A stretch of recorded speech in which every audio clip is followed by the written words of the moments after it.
Hello hello hello.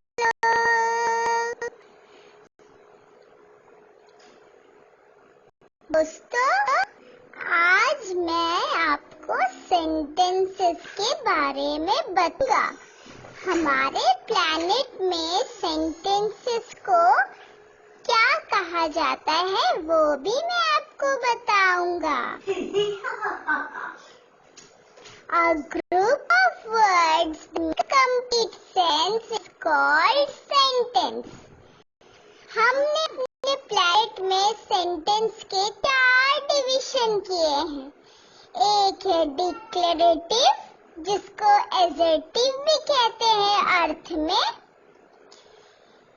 एक है interrogative, एक है इम्पेरेटिव और एक है एक्सक्लेमेटरी सेंटेंस।